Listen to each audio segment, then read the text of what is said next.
스푼 라디오를 만든 마이쿤 창업자 최혁재 대표는 첫 사업인 스마트폰 배터리 교체 사업에 실패를 했습니다. 그가 사업한다고 직장을 그만두고 나왔지만 실패를 하고 나니 거봐라 내 뭐라 했느냐 내가 그럴 줄 알았다고 하는 주변 사람들의 손가락질이 가장 힘들었다고 합니다.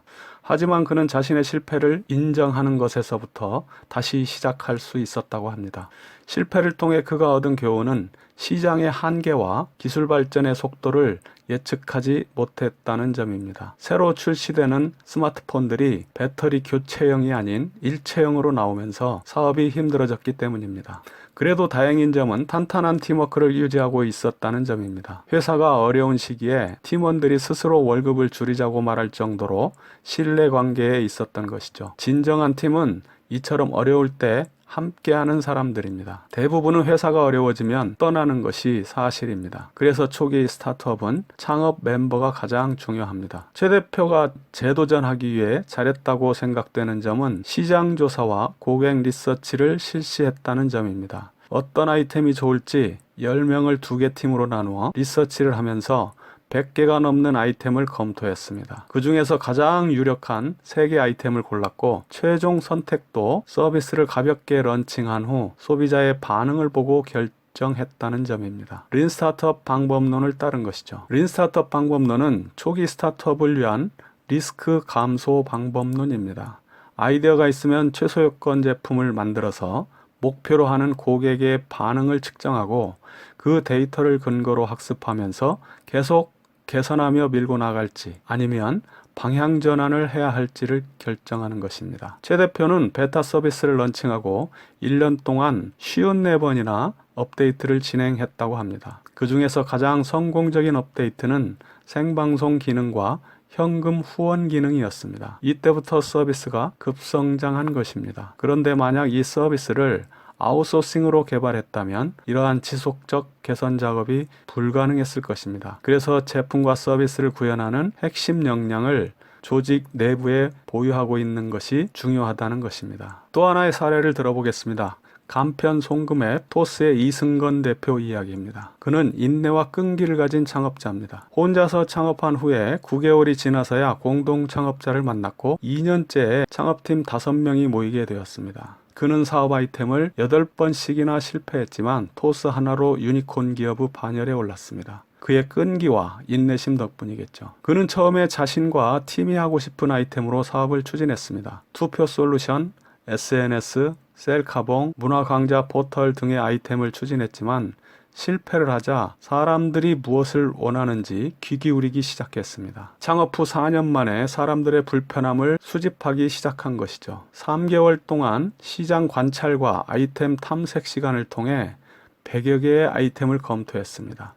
그 중에서 6번째 시도한 아이템이 토스였던 것입니다. 앱 개발 과정도 철저하게 린 스타트업 방법론을 따랐습니다. 모바일 앱을 만들기 전에 서비스를 소개하는 간단한 홈페이지부터 만들었습니다. 불과 6시간 만에 뚝딱 만든 것이죠. 고객 반응을 체크하기 위해서 그랬던 겁니다. 다행히 반응은 뜨거웠습니다. 주말인데도 수만 명이 방문했습니다. 3, 4일 동안 열광적인 반응이 있다는 걸 확인하고 나서 서비스의 가능성에 대해 확신하게 되었습니다. 그때부터 모바일 앱을 개발하여 런칭을 했는데 2달 정도는 순조롭게 진행되었습니다. 그런데 돌발 사태가 발생했습니다. 금융당국의 규제가 이슈로 떠오른 것입니다. 그래서 서비스를 1년 동안이나 중지해야 하는 아픔을 겪기도 한 것이죠. 하지만 그가 관계기관들을 하나하나 설득하는 과정을 거쳐 다시 런칭할 수 있었던 것은 서비스의 가능성을 보았기 때문입니다. 문자를 보내듯 간편하게 송금할 수 있는 서비스를 통해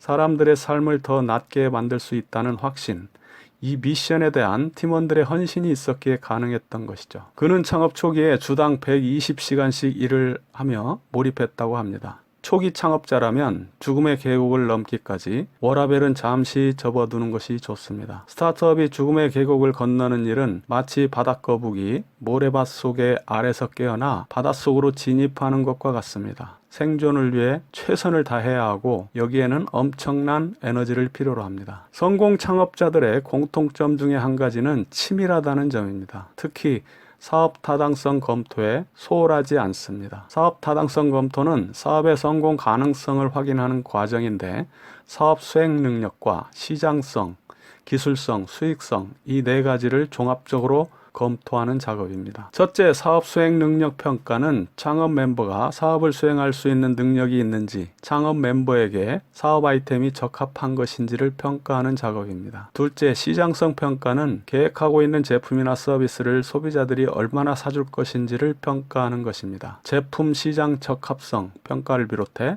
시장의 볼륨이 어느 정도인지를 평가하는 것이죠. 셋째, 기술성 평가는 계획하는 제품이나 서비스의 생산과 관련된 요소를 평가하는 것입니다. 제품이나 서비스가 원만히 생산될 수 있는지, 생산 공법이나 공정, 시설 등의 적합성을 평가하는 것이죠. 넷째, 수익성 분석은 새로운 사업으로부터 얻을 수 있는 미래의 현금 흐름이 그 사업을 시작하는 데 필요한 투자액보다 얼마나 많은지를 비교 평가하는 것입니다. 재무적 타당성을 평가하는 것이죠. 이 중에서 가장 중요한 부분은 제품 시장 적합성 평가입니다. 스타트업이 가장 많이 실패하는 이유가 바로 시장이 원하지 않는 제품을 개발하는 것이기 때문입니다.